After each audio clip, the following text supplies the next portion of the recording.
baba paroko ambaye hayupo hapa, Mheshimiwa na mpendwa Padri Castro, katibu wa askofu, wapendwa watawa, wapendwa kamati tendaji, wapendwa wanakwaya, makatekista, wapendwa mashirika ya kitume na vyama vya kitume, wapendwa vijana wetu tunaosali pamoja, wapendwa wazazi wa kina baba na kina mama, wapendwa vijana wetu wa vyombo vya habari, Radio Maria pamoja na Moshi Online TV mlioko hapa, na wengine wote tunaosali pamoja. Tumsifu Yesu Kristo.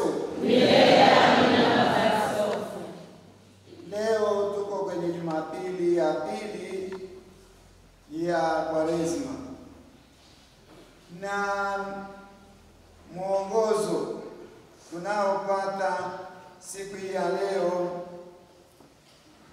ni huo Yesu aliyotupa. Huyu ni mwanangu. Ujumbe mkubwa wa siku ya leo ni huo ambao Mungu Baba ametupa. Ni tangazo hilo. Huyu ni mwanangu, mteule wangu, msikieni yeye.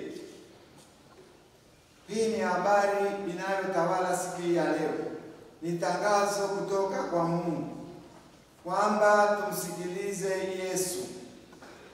Hii ni habari njema inayotawala Jumapili hii ya pili ya Kwaresma, tukiwa kwenye mwaka C. Huyu ni mwanangu, mteule wangu, nimpendaye, msikieni yeye. Ni agizo, ni tangazo, ni habari njema. Ilikuwaje mpaka Mwenyezi Mungu akatoa sauti hiyo kutoka mbinguni? Kama tulivyosikia, imetokana na lile tukio ambalo limefanyika siku ya leo, ambalo nalo kwa hakika limefanywa na huyu Mungu Mwenyezi anayetangaza kwamba Yesu ndiye mwanaye mpendwa anayependezwa naye na tumsikilize. Ilikuwa hivi kwamba kama tulivyosikia kwenye simulizi la Injili ya leo, Yesu alimchukua Petro, Yohani na Yakobo akapanda mlimani kuomba. Kama kawaida yake, hao mitume mahali popote yanapotokea mambo makuu ya wokovu wetu yanayomhusu Yesu, kuhusu wokovu wetu, unakuta hawa mitume watatu wapo. Alimchukua Petro, akamchukua Yohani na Yakobo, akapanda mlimani kuomba. Ikawa katika kusali, sura ya uso wake iligeuka, mavazi yake yakawa meupe yakimetameta, na hapo wakaonekana watu wawili walioshuka kutoka mbinguni, Musa na Elia, wakiongea na Yesu juu ya mateso na kifo chake. Sasa hapa kuna mafundisho makubwa sana ndugu zangu. Yesu yuko njiani kuelekea Yerusalemu kutimiza mapenzi ya Baba. Yuko kwenye njia ya msalaba. Ni njia ngumu. Mitume na wanafunzi wake wameanza kuonja yale mateso. Yesu anapita katika njia gani? Yesu anafanya nini? Yesu anaelekea kuteswa. Njia yake ni ya mateso, ni ya maumivu, ni ya mahangaiko. Mitume wanaanza kuwa na wasiwasi. Sasa tunamfuata Yesu gani huyu? Itakuwaje? Mbona atakuwa ni Yesu mshindwa? Anaelekea kuchoka, anaelekea kulegea nguvu, lakini anakwenda, anasonga mbele. Na sasa mitume wanaona hii pia ni njia yetu. Ni mtu gani tunayemfuata? Tutaweza? Wanaanza kulegea, wanaanza kupoteza matumaini, wanaanza kupoteza dira na mwelekeo, wanaogopa. Sasa Mungu Mwenyezi aliye na namna zote za kutuimarisha sisi watoto wake katika safari yetu ya ukombozi, alionyesha pia kwa mitume. Sasa mnaona akiwa kule njiani, Yesu akiwa kwenye sala. Sikilizeni, Yesu akiwa katika sala, katika kuomba, limetokea jambo kubwa sana kwake. Akiwa katika sala, sura yake ikageuka, mavazi yake yakametameta, yameupepe. Mambo makubwa yanatokea wapi ndugu zangu? Tukiwa katika nini? Tukiwa katika nini? Sio katika ushirikina, sio katika matambiko, sio katika usingizi wetu wa binadamu, sio katika makombe, akiwa katika sala. Na hapa kuna fundisho. Akiwa katika sala, Mwenyezi Mungu amejifunua, ameonyesha jambo la ajabu la kuongeza imani na matumaini ya mitume. Anapogeuka sura, maana yake nini? Maana yake Mungu Baba anataka kuambia, msiogope, don't worry, msiogope. Hii ndio njia yangu, endeleeni na mwelekeo wa Yesu. Huko ndiko dira yenu ilipo. Msiogope mateso, msiogope maumivu, msiogope kuaibishwa. Hiyo ndiyo njia yangu ya ukombozi niliyoichagua. Don't worry, you are going to be successful. Mungu anaonyesha, anatangaza hiyo. Lakini tangazo hili linanifurahisha.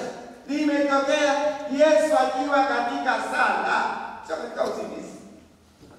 Na usingizi kuna ubaridi wa ajabu kwa kiroho umeingia katika maisha yetu.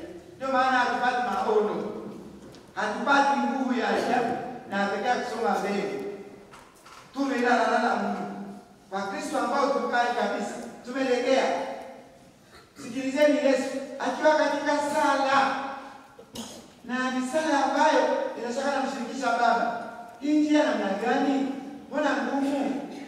Mbona naona na mikono yangu wanaanza kulegea? Mbona sura inaonekana kwamba sio za kawaida? Mungu anafunua kitu cha kuwapa matumaini. Anageuka sura akiwa katika sala. Katika sala tunapokea nguvu, tunapata maono, tunapokea msukumo wa ajabu, tunamwona Mungu. Katika sala tunafanya nini ndugu zangu?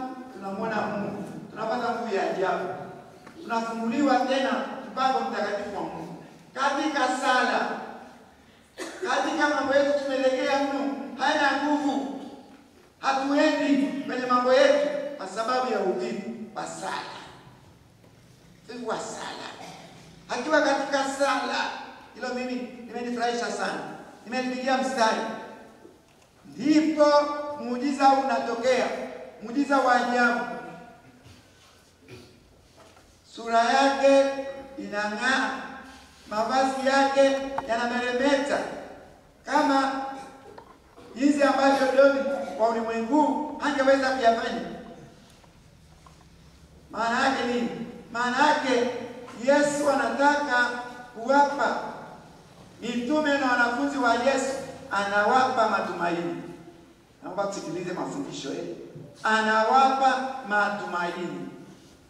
Anawaambia msiogope.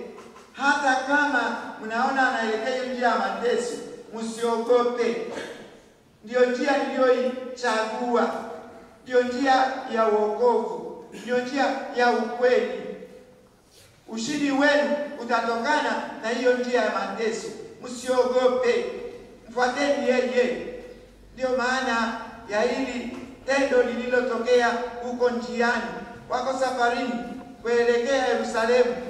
Wako wanamsindikiza Yesu Yerusalemu kwenda kufa.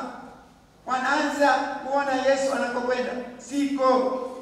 Wanaanza kuona Yesu anakokwenda, mbona kunatutisha? Mbona anateswa? Mbona anabeba msalaba? Yesu gani huyu? Yesu gani huyu? Anatupeleka wapi? Mbona anatupoteza? Mungu anaonyesha anavyotupenda sisi watoto wake, anawaimarisha. Unajua kinachotokea hapa, hii kugeuka sura huku ni kama Mwenyezi Mungu anaona za ajabu, ameileta Jumapili ya Pasaka asubuhi, ufufuko ameuleta hapa. Huu mng'ao hapa si mng'ao wa kawaida, ni ule mng'ao wa ufufuko, ni mng'ao wa Jumapili ya Pasaka asubuhi, wakati ambapo waimbaji ulimwengu wote wanaimba haleluya, haleluya, amefufuka. Mungu ameleta kule akaweka hapa. Nawaambia wanangu wapendwa, msiogope, safari hii na hayo mtakayoona Yerusalemu yasiwatishe. Kutakuwa na ushindi. Huyu mnayemwona analelea hivi, atang'aa, ataingia katika ile utukufu. Na ni ishara yenu kwamba na nyinyi mkimfuata kama wafuasi wake, na nyinyi mtang'aa, mtapata wokovu kama yeye. Hayo hapa anawapa matumaini, anawapa nguvu. Na mnaona yanatokea maono mengine hapa. Anateremka Musa na Elia. Musa ni mzee wa sheria, na Elia wameteremka wako huko mbinguni. Wamepelekwa na Mungu Baba kuja kumwambia Yesu aendelee mbele. Ni wazee. Sijui kama siku hizi huko Kirua kuna wazee wanaolea vijana. Wanaona vijana wanavyokwenda ni kama wanapoteza mwelekeo. Lakini msiogope. Msimame imara katika ujana wenu. Msiogope. Simameni imara na jiandaeni kwa ndoa yenu takatifu. Msiogope. Nyinyi vijana mlioko seminarini, msiogope. Mmeamua kumchagua Mungu, mchagueni kabisa. Mwachane na mambo mengine yote ya huko ndani ya huko nyumbani. Nyinyi ni wa Yesu. Pateni msalaba wa Yesu. Sijui kama kuna wazee namna hiyo au unakuta wazee wameketi hapo, kuna kata la pombe na vijana wanakuja kata la pombe na watoto kata la pombe. Alafu vijana anamwambia, namuuliza baba vipi? Nzuri sana, pombe tamu sana. Na watoto wale wa darasa waliomaliza tu form 4 nao wako huko. Vipi baba? Pombe nzuri sana. Basi wameonja tena ya kata yangu. Tunabadilishana pombe. Sijui kama kuna wazee wa hekima na busara kwa kuwalea vijana, kwa kuwalea watoto, kuambia kazeni, fungeni buti, songeni mbele, simameni imara katika malezi yenu ya maadili. Simameni kama vijana, msikubali kuibishwa. Simameni kama vijana wa Kristo, mnaojiandaa kwa ndoa takatifu, mnaojiandaa kwa mapadi, mnaojiandaa kwa watawa. Msiingie kwenye mambo ya kumitani. Simameni imara. Kuna wazee namna hiyo Kuna wazee namna hiyo bado. Kuna wazee namna hiyo bado. Kina mama, mupo?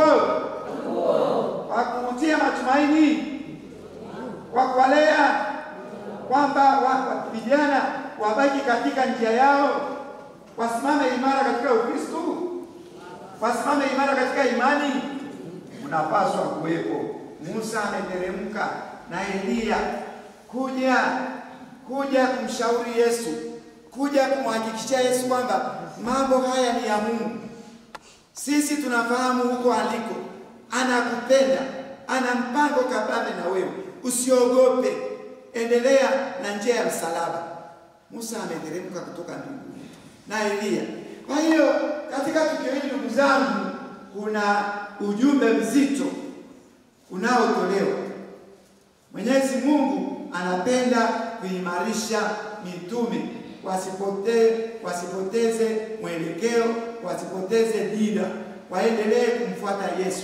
Ndio maana mnaona tena kule bishoni, yaani wale walikuwa wamelala, hawa mitume walikuwa wamelala, wakina Petro, wakina Yakobo na Yohani walikuwa wamelala haya mambo yanapotokea.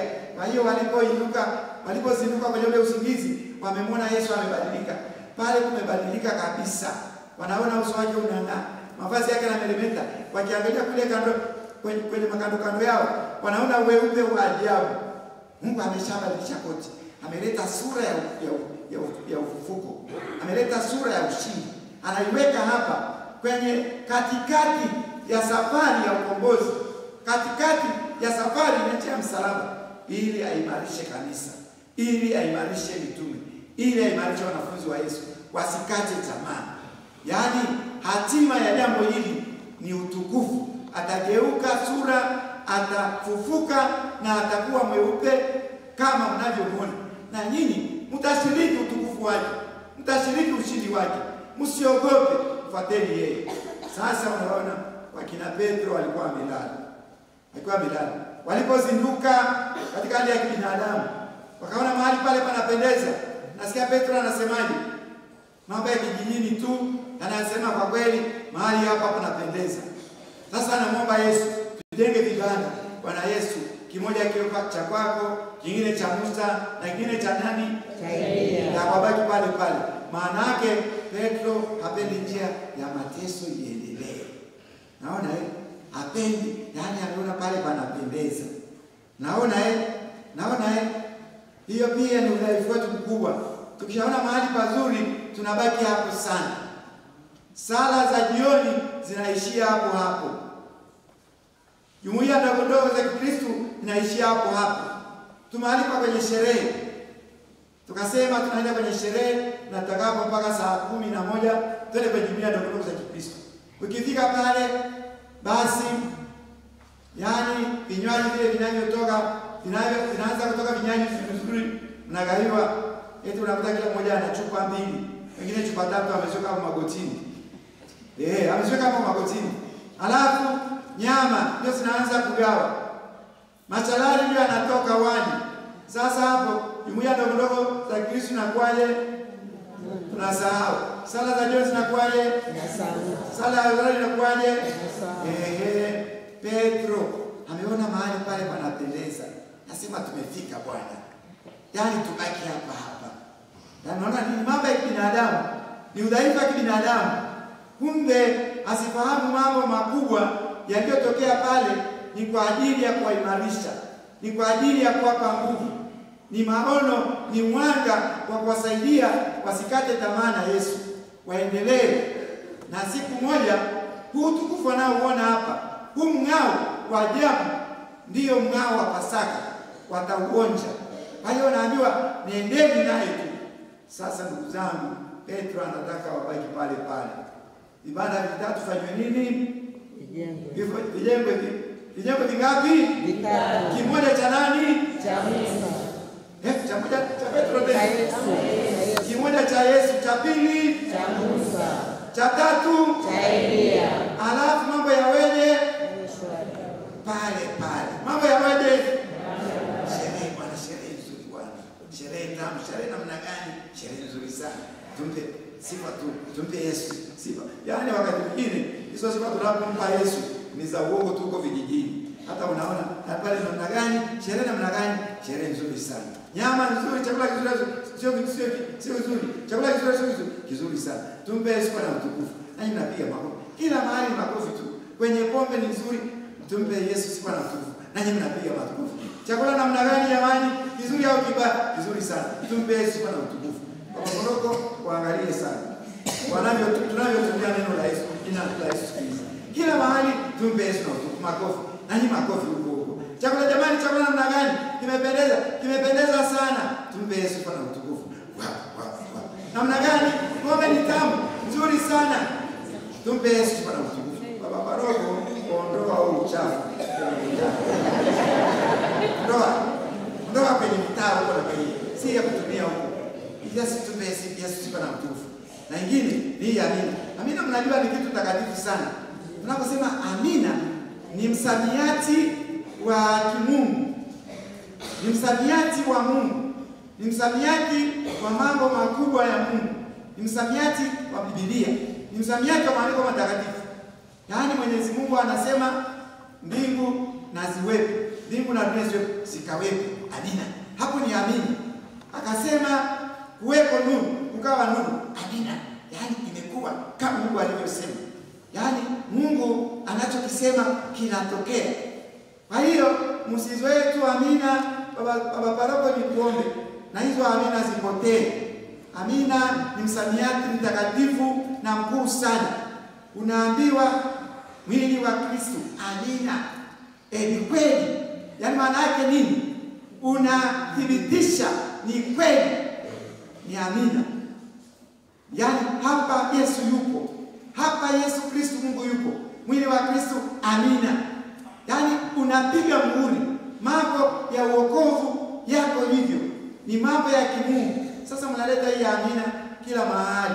Kesho asubuhi tumealikwa kwenye chai na sambusa hapo kwenye kioski ya Bwana Petro hapo. Sawa, amina, amina. Halafu kesho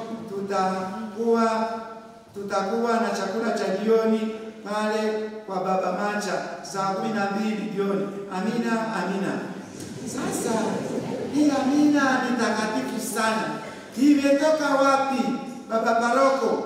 Msamiati mtakatifu, msamiati wa mambo ya kiuokovu.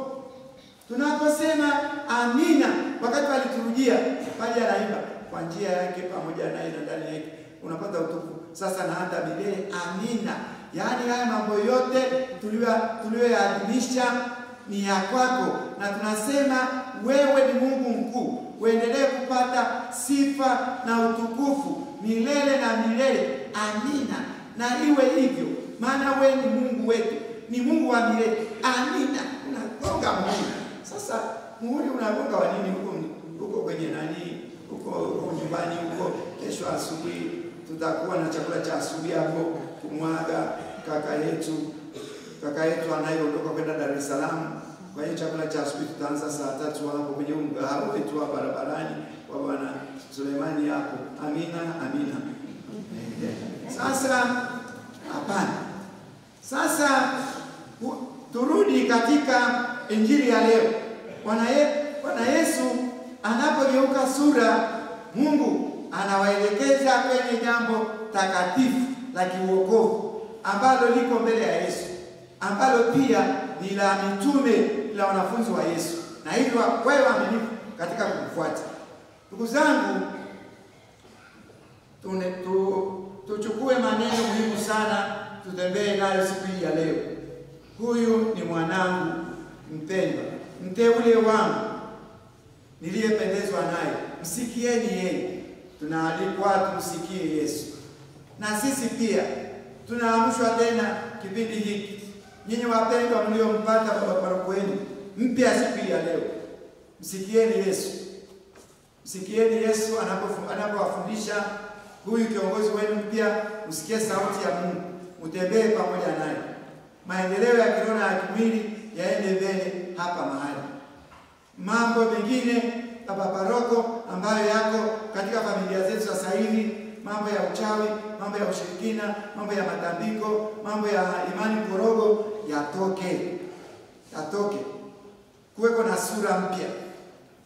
Sikieni Yesu anachowaambia kwa njia ya mchungaji wenu mpya, kwa njia ya kiongozi wenu mpya wa kiroho. Msikieni. Na Baba Paroko, tukuombe sana, uwe unafundisha kutoka kwenye sala. Uwe mtu wa sala. Toka kwenye sala uone maono ya Mungu. Mwenyezi Mungu anakuambia nini? Yesu anakuambia nini? Ulete kwa watu wako. Na kwa namna hiyo mtaenda mbele. Usiwe ni mtu wa kuwagombeza tu watu, unaongea tu dunia. Hapana. Wewe ni baba wa kiroho. Wewe ni baba mlezi wa imani ya Kikristo, ya Kikatoliki kwa familia yote ya Mungu wako. Ni mlezi wa kiroho, ni baba wa kiroho, ni mshauri wa kiroho. Wagombeze, lakini wagombeze kama baba. Unagombeza na hapo unawaambia na mimi pia sikukamilika, niko pamoja nani, basi mnisamehe na mimi. Twende pamoja tuanze. Kwa hiyo muwe pamoja. Usiwe ni mtu wa kusimama huko altareni unawagombeza tu. Upate maono kutoka sala. Yesu akiwa katika sala, mambo yamebadilika pale. Parokia yako Baba Paroko utakutana na mambo mengi. Usiogope, parokia ni ya Yesu. Zama katika sala. Mwambie Bwana Yesu, umenipa parokia hii, nifanye nini nayo? Hawa watu ndio mikononi mwangu, nifanye nini nao? Katika sala utaona mwanga, utapata maono, utapata nguvu ya pekee na utarudi kwao. Kwa hiyo tunaomba sana uongozi mpya ulioingia hapa parokiani, katika familia yote ya Mungu iliyoko hapa, kwenye familia zote, kwenye mitaa yote, kwenye vijiji vyote ambavyo viko chini ya parokia hii. Naomba kuweko na mwanga mpya, kuweko na nguvu mpya, kuweko na mwelekeo mpya, mwelekeo unaoelekea kwa Yesu. Dira ni kwa Yesu. Nyinyi na paroko yenu, nyinyi mapadri wenu. Kwa namna hiyo hatutakata tamaa njiani. Yesu yuko pamoja nasi. Tusikilize sauti ya Baba. Mfuateni huyu. Tumfuate Yesu. Yale mambo tunayoelekezwa ya Injili, utaratibu wa parokia, utaratibu wa katekisimu ya Katoliki, utaratibu wa mafundisho ya kanisa Katoliki, hata kama mnaona ni magumu, yapokeeni katika roho ya sala. Lakini msirudi nyuma eti kwa sababu sasa tunarudi kumtaani kwa mambo yetu, maana mambo tunayoelekezwa huko kanisani magumu. Sasa unakwenda wapi? Unarudi kwenye giza. Wewe ni wa Yesu. Wewe ni wa Yesu. Wewe ni wa kanisa Katoliki. Fuata sauti ya Yesu. Fuata utaratibu wa katekisimu ya kanisa Katoliki. Fuata utaratibu wa mafundisho ya Kikristo, mafundisho makuu ya imani yetu duniani. Sasa kama anakuelekeza paroko, anakuelekeza mapadri, kamati tendaji wanakuelekeza, makatekista, watawa, wewe unasema hapana, ni magumu, nimeshindwa. Sasa unakwenda kwa nani? Unarudi kwenye giza, unapotea. Kaiba maparoko wachukue taratibu. Usikubali kumwacha hata mmoja. Wote ni watoto wako. Wote, viwanja vyako vidogo sana. Umewekewa watoto wote mikononi mwako. Kama baba uwalee. Watunze katika imani yao ya Kikristo. Wangae katika imani ya Kikristo, imani ya Kikatoliki. Wangae katika sala. Wapate maono ya kuwapa nguvu katika sala. Roho ya sala imeteremka sana baba paroko. Katika jimbo letu lilikuwa linaongoza kwa sala. Kuna ubaridi mkubwa sana wa sala. Hakuna sala ya asubuhi, hakuna sala ya jioni, hakuna rozari takatifu, hakuna angelus. Sasa wewe umekuja, uso wako unatutia nguvu sana. Uso wako unaonyesha umejaa matumaini. Naomba ulete matumaini hapa. Ondoa uvivu wa sala hapa. Ondoa ushirikina mahali hapa. Ondoa mapombe. Pombe, haya mapombe yanayotengeneza huko mtaani, yanayofanya watu mpaka wanakunywa, wanapasuka moyo, wanapasuka macho. Yaani hawezi kutembea na familia zimeharibika. Baba paroko, kweli nguvu ya Injili, nguvu ya sala, nguvu ya Wakristo wote. Hatuwezi kuondoa huo uchafu. Eti mnasema na viongozi wengine wapo. Viongozi wengine wa serikali wapo. Hata sasa tukijitahidi, wafunueni hao viongozi wa serikali, hao viongozi wenu ambao wana hiyo miradi. Wafunueni kwetu. Muwafunue na sisi tuulize kwa serikali kama ni kweli viongozi wetu wanaweza kuwa na mradi. Msiwabandike watu wa serikali tu mambo kwa kweli. Unajua pia ndio hii miradi ni ya kwao. Hizi biashara ni za kwao baba askofu. Na hata tukemea, yani wanachukuliwa na rushwa. Ni sasa wachukweni. Waondoke. Paroko, mapombe ya hayo yaondoke. Hayo yanayofanya watu wanashindwa kufika kanisani, wameshindwa kabisa. Sasa hata chakula awali ni hayo mapombe tu, mwelekeo wao ndio huo. Sasa hivi nguvu ya sala, nguvu ya imani, nguvu ya msalaba wa Bwana imeshindwa kweli kutakasa mambo hayo? Waumini, imeshindwa? Sisi tumelegea. Tumeteremka katika imani. Tumeteremka katika sala. Tumeteremka katika kusimama imara kwenye mafundisho yetu ya imani, ya katekesi, mafundisho ya kanisa Katoliki. Tumeteremka. Sasa tukiwa ni watu wenye nguvu katika sala, katika imani yetu ya Kikristo, ya Kikatoliki, nguvu yetu ni msalaba wa Bwana, hatuwezi kushindwa. Tutatakasa huo uchafu utatoka wote. Nasi pia tumekuwa baridi sana. Tumepokea sana mambo mengi ambayo si ya kwetu, sio ya Kristo wa Katoliki. Tumeyapokea. na ni kama tunataka kusema basi ni sehemu ya maisha yetu, ni lazima yatoke, si ya kwetu. Haya yanayofanya kuna uvivu wa sala. Watu wanashindwa kufika kwenye jumuiya ndogo ndogo za Kikristo kwa sababu wamegeukia huko. Watu wanashindwa kufika Jumapili kanisani kwa sababu wako huko. Watu wanashindwa kuja maungamo kwa sababu wako huko. Wanashindwa kuja semina za kiroho wako huko. Wanashindwa kufika kwenye misa ya jirani yao aliyefariki kwa sababu wako huko. Haya mambo hayawezi kutawala. Ni lazima yatoke. Yatoke.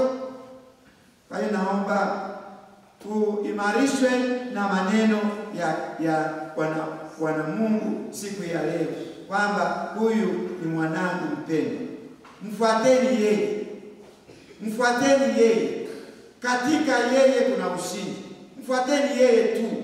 Hata kama mkikutana na mateso na maanguko huko njiani, lakini mkiwa mnajua kwamba nyinyi ni wake, msiogope. Endelee kukumbatia msalaba wake pamoja. Kwake kuna wokovu. Katika msalaba kuna wokovu. Na katika somo la kwanza, somo la pili, Mtakatifu Paulo anasema vizuri sana. Simameni imara katika Bwana. Wenyeji wetu upo mbinguni. Simameni imara katika Bwana.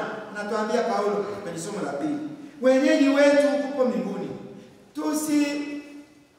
Tujue kwamba ndugu zangu, hapa duniani tunapita, na nyinyi wenyewe ni mashuhuda. Mnaona jinsi watu wengi waliokuwa hapa mwaka juzi, mwaka jana, leo hawapo. Kweli au uongo? Kweli. Hawapo. Wenyeji wetu uko mbinguni. Kwa hiyo tujue kwamba hapa tunaahidi. Kama tunaahidi, tunajiandaaje kwenda huko kwenye wenyeji wetu, kwenye makao yetu ya daima? Tuendelee kumkazia Kristo macho, tukitambua kwamba tunapita. Tupite pamoja na Kristo. Tupite tukiwa watu wa sala. Tukisimama imara katika sala, yule adui hawezi kutushinda. Kwa sababu katika sala tunajiunganisha na Mungu. Tunajiunganisha na Kristo. Tunajiunganisha na Utatu Mtakatifu.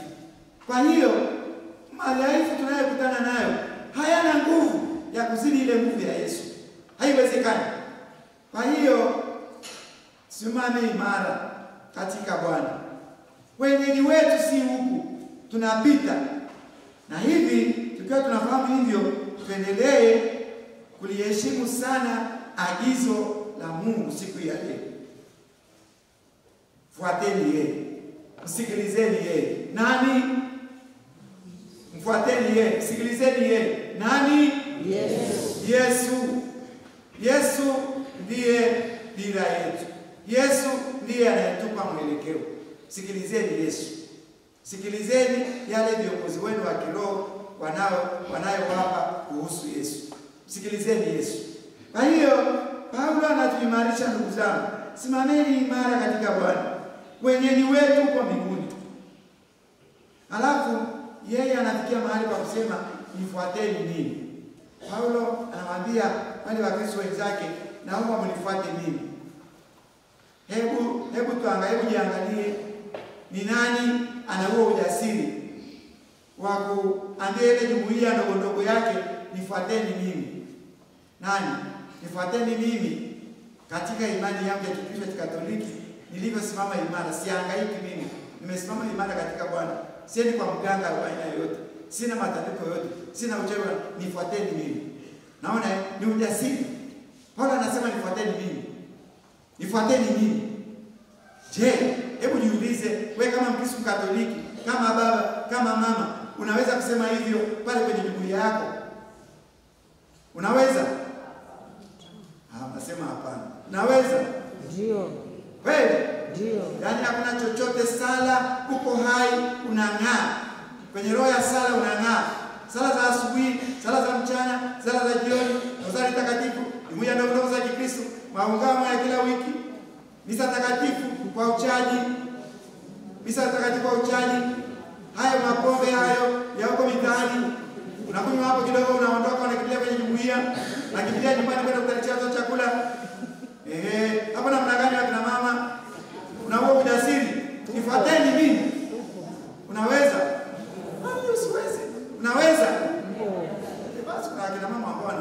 Wakina baba, unaweza? Nifuateni mimi. Naambia wanaume wenzangu, nifuateni mimi. Kwenye jumuiya, mimi sipaswi kwenye jumuiya, nikikosa jumuiya kuna jambo kubwa. Kwenye jumuiya ndio klabu za Kikristo. Kwenye mambo ya pombe hayo nakwenda hapo ni sehemu ya kawaida ya kujiburudisha, nikutane na wenzangu, nipate nguvu kidogo, lakini naondoka, narudi nyumbani, naondoka, nakwenda kwenye mkutano wa jumuiya, naondoka, ninakwenda kusaidia shughuli za parokia, naondoka, naenda maungamo, naondoka, jioni hii kuna njia ya msalaba, naondoka. Nifuateni mimi. Namna gani hapo akina baba naweza kusema hivyo? Naweza kusema hivyo? Baba roho unasikia?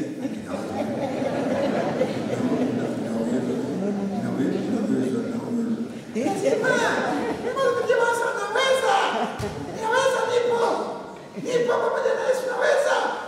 Sasa tufikie hapo. Vijana wangu, mpo vijana? Vijana mpo? Vijana mpo? Hapo vipi mnaweza kuambia vijana wengine, nifuateni mimi? Maana unajitahidi kweli, nifuateni mimi. Katika misa takatifu vipi? Maungamo vipi? Jumuiya ndogo za Kikristo vipi? Usafi kamili. Usafi kamili, unajitunza mpaka siku ya ndoa. Usafi kamili. Haya mambo ya kuishi, usafi kamili. Misa takatifu, kutoa zaka, kushiriki kwenye shughuli za parokia, kuja kuondoa mabuibui kwenye kanisa letu, kudeki. Vijana hapo vipi? Vijana vipi? Hapo shida. Sema wewe sasa basi hapo shida tu. Sasa hapo shida tu, mwanangu wapendwa, itakuwaje? Ninyi ndio tunawaachia kanisa. Itakuwaje? Lazima ufike mahali waseme kama Paulo, nifuateni mimi. Simameni imani. Wenyeji wetu sio huko mbinguni. Nifuateni mimi. Yaani kiroho, kimaadili, kinidhamu yuko. Sema nifuateni mimi. Kwa ndugu zangu, sasa watu wanategemea sana kanisa Katoliki. Baba paroko, imani ya watu wengi katika ulimwengu wa sasa hivi, matumaini ya watu wengi, kitulizo cha watu wengi kwa sasa hivi ni kwa kanisa Katoliki. Wanasema Bwana huko wana Mungu anayeishi Bwana. Hawa wana Mungu Bwana anayeishi. Na ni kweli, sisi tunaishi na Yesu. Sasa inapokuwa tuko hivi tu, kweli hatuwezi kusema nifuateni mimi. Si kwamba umekamilika, lakini unajitahidi kweli katika kuishi katekisimu ya kanisa Katoliki, mafundisho ya kanisa Katoliki, katika mazoezi matakatifu ndani ya kanisa Katoliki, misa takatifu, sala, kuungama, kusaidia wagonjwa, katika kutoa michango yote ya kanisa, kusaidia kulea watoto wadogo kwa nafasi ya Kristo. Sasa ni lazima tuweze kufika hapo, iwe ni vijana, iwe ni watoto, iwe ni wazee, lazima tuweze kusema kama Paulo, nifuateni mimi. Kumbe ndugu zangu, Paulo ametuambia kuna watu wengi wamekuwa maadui wa msalaba wa Kristo. Si kweli hata sasa hivi katika mitaa yetu, katika familia zetu, kuna watu wengi wamekuwa ni maadui wa msalaba wa nani? Wa Yesu. Msalaba wa Kristo, ni maadui wa msalaba wa Kristo. Wanasema, Paulo anasema mwisho wao ni uharibifu, Mungu wao ni tumbo lao, utukufu wao ni fedheha yao. Yaani kuna watu wamelegea sana kweli, hata kwenye familia zetu, kwenye mitaa yetu, kwenye kanda zetu, tunaona aina hii ya watu wamelegea sana. Yaani inaonekana kama msalaba wa Bwana ni maadui wa msalaba wa Bwana. Hawataki kabisa kusikia mambo ya kurekebisha ndoa. Yaani swala la watu wasio na ndoa katika familia zetu, katika mitaa yetu, katika parokia zetu, yaani yanataka kuchukua nafasi hivi kwamba yanataka kusema amina. Yaani masuria amina. Haiwezekani. Lazima yatoke tu. Anataka kusema masuria amina. yaani tunakubaliana nayo, gonga muhuri. Never. Lazima tu utoke katika hiyo hali. Yaani hawa ndio ambao kweli ni maadui wa Kristo. Ni maadui wa Kristo. Sasa hawapati shide, hawapati malezi stahiki kutoka kanisa Katoliki. Wamejitenga wenyewe. Na wanafanya wazazi pia wasiweze kushiriki katika Ekaristi Takatifu, katika sakramenti ya kitubio. Sasa watu hawa ni kama wako kinyume na msalaba wa Bwana. Lazima tuwasaidie. Tunarudi pale pale. Dira yetu ni kwa Kristo. Tumepewa agizo na Mungu Mwenyezi. Huyu ndiye mwanangu mpendwa, mteule wangu, fuateni yeye. Ndugu zangu, tubaki hapo tukimwomba Roho Mtakatifu atujalie ujasiri wa kumfuata Yesu. Katika yeye tutapata ushindi, tutapata nguvu, tutapata matumaini mapya. Tumfuate Yesu daima. Hata katika mahangaiko gani, tumfuate Yesu. Ninaomba kipindi cha Kwaresima tujitakase katika yale yote ambayo yanaturudisha tusiweze kumfuata Yesu katika nyanja zote za maisha yetu. Tumfuate Yesu. Naomba tufanye toba tunaposikia maneno kama haya ya Mungu. Agizo, kwa kweli ni agizo. Kwenye sala ya kwanza inasema, Mungu Mwenyezi, kutokana na agizo uliotupa leo kwamba tumfuate mwanao. Agizo. Ni agizo. Sio pendekezo, agizo. Sasa kama ni agizo, ndugu zangu, ni lazima turudi nyumbani. Mimi na wewe tufanye toba ya kina kabisa. Haya yanayotufanya nisimfuate Yesu ifuataje? Ni atubie alafu niweze kumfuata. Hakuna namna nyingine tunaweza kupata raha, tunaweza kupata faraja, tunaweza kupata ushindi bila kwa Yesu. Bila kumfuata huyo Yesu ambaye Baba anatuambia. Tumfuate Yesu. Tumfuate Yesu. Tumfuate Yesu. Katika imani yetu tujisafishe, tumfuate Yesu. Katika maadili yetu tujisafishe, tumfuate Yesu. Katika nidhamu ya Kikristo ya kiutu tujisafishe, tumfuate Yesu. Hakuna namna nyingine tutapata faraja bila kwa Yesu. Yesu ndiye anayetupa faraja. Yesu ndiye anayetupa kitulizo. Yesu ndiye anayetupa ushindi. Yesu ndiye atakayetupa uzima. Tumfuate Yesu. Kumbe fundisho kubwa la siku ya leo liko hapa. Ni kwa hilo agizo la Baba. Huyu ndiye mwanangu mpendwa, nilizwai naye. Fuateni, sikilizeni yeye. Tumsikilize Yesu. Tumsikilize Yesu katika kanisa lake. Tumsikilize Yesu katika viongozi wa kiroho ambao wamewekwa waweze kutuelekeza kwake. Leo tumempata baba paroko, ni sauti yenu ya Yesu. Yesu ataongea na nyinyi kupitia baba paroko, kupitia msaidizi wake, kupitia kamati tendaji, kupitia makatekista. Kwa hiyo wafuateni hao. Tufuate sauti ya Yesu inayokuja kwetu kutoka katika kanisa kwa namna mbalimbali. Tumuombe Mungu Roho Mtakatifu atuombee nguvu, ujasiri wa kuendelea kumsikiliza Yesu na kumfuata. Nguvu. Tumuombe Mama Bikira Maria, tumuombe Mtakatifu Yohane Mtume, msimamizi na mwombezi wa parokia yetu, atuombee tuweze kuwa waaminifu katika zoezi hilo la kumfuata Yesu kama Mwenyezi Mungu anavyotuagiza siku hii ya leo. Huyu ndiye mwanangu mpendwa, niliyependezwa naye, sikilizeni yeye. Tumsifu Yesu Kristo. Milele amina.